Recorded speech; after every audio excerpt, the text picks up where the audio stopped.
Open merit के youth की बात है। ये बहुत सीरियस इशू है कि हम बचपन से जब बच्चे को हम स्कूल में भेजते हैं तो हम उसको कहते हैं मेहनत करो और काबिलियत से आगे बढ़ो। तो आज ऐसा हो गया है कि जो मेहनत और काबिलियत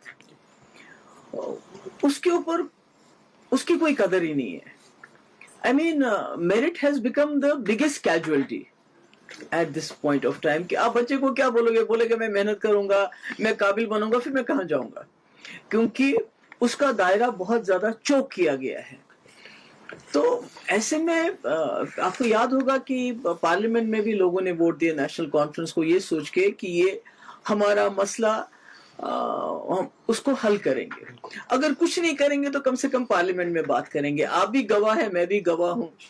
1 साल से ज्यादा अरसा हो गया है मेंबर नेशनल कॉन्फ्रेंस के। एक मुझे मेंबर पार्लियामेंट बताइए जिन्होंने पार्लियामेंट में इस मुद्दे पे मुंह खोला हो, बात कही हो कि भाई हमारे यहाँ जो ओपन मेरिट के लोगों के साथ बहुत ज्यादती हो रही है। तब यहाँ नेशनल कॉन्फ्रेंस की सरकार नहीं थी, डायरेक्ट दिल्ली का रूल था। इसका ये मतलब कि जो मेंबर पार्लियामेंट है उनका ये फर्ज बनता था कि वो दिल्ली में इस मसले को उठाए। उसके बाद दोबारा असेंबली में लोगों ने बहुत बड़ी तादाद में नेशनल कॉन्फ्रेंस को फिर इस मुद्दे पे वोट दिए, खासकर जवान इसमें बहुत शामिल थे, कि ये हमारी ये जो रिजर्वेशन है इसके रैशनलाइजेशन करेंगे ताकि किसी का हक भी ना मारा जाए, पर not at the cost of open merit कि उनको इतना you are pushing them to the wall. तो आज 2-3 महीने हो गए और कल प्रोटेस्ट हुआ जिसमें हम तो इसमें कोई चाहते हैं न की है न करेंगे, मगर मुझे लगता है कि हम नौजवानों को, ओपन मेरिट वालों को, हम उन्हें धकेल रहे हैं, we are pushing them to the wall. तो वो चीफ मिनिस्टर साहब के पास गए और चीफ मिनिस्टर साहब ने कहा 6 महीने का वक्त हो।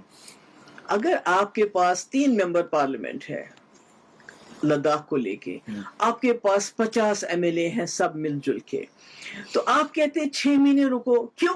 ये सोचते हैं 6 महीने में कोर्ट का डिसीजन आ जाएगा, फिर मुझे कुछ करना ही नहीं है। तो अगर आपको कुछ भी नहीं करना है, अगर ये मामला कोर्ट नहीं निपटाना, तो फिर आप किस चीज की दवा हो? एग्जैक्टली ये सोचने। दूसरी बात ये है कि कम से कम इस वक्त जो ये सरकार कर सकती थी, अगर ये कोर्ट के डिसीजन को ऑर्डर करना चाहते हैं, फिर बोलेंगे जी कोर्ट डिसीजन आ गया, तो कम से कम जैसे मैंने 2018 में मैंने एक SRO 49 लाया था, जिससे जो पोस्ट ग्रेजुएशन में जो रिजर्वेशन होती है मैंने 75% ओपन कैटेगरी के लिए कर दी थी, क्योंकि जो स्पेशलाइजेशन है उसमें भी अगर मेरिट नहीं होगा तो फिर किस में होगा। दूसरी बात, ये जो रिक्रूटमेंट कह रहे हैं 6 महीने जब तक कोर्ट का डिसीजन आ जाएगा, तो 6 महीने तक मुझे बताइए जो भर्तियां होंगी लेक्चरर्स की, पुलिस में, दूसरे डिपार्टमेंट्स में, वो तो सारी पोस्टें खत्म हो जाएगी, तो फिर इन बेचारों के पास क्या बचेगा।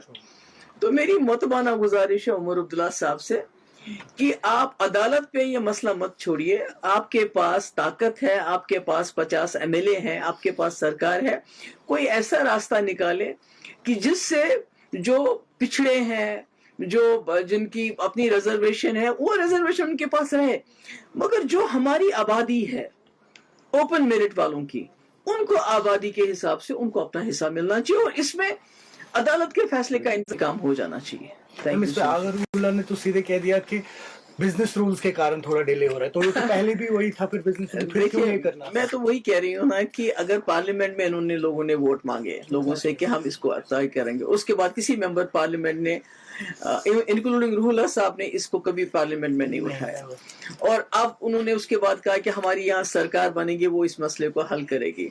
तो आज इस मसले को हल करने के बजाय, देखिए प्रोटेस्ट करने को तो कर सकते हो, उसके लिए आपको मेंबर पार्लियामेंट बनना जरूरी नहीं है, उसके लिए आपको पहले सरकार में आना जरूरी नहीं, वो तो कोई भी कर सकता है।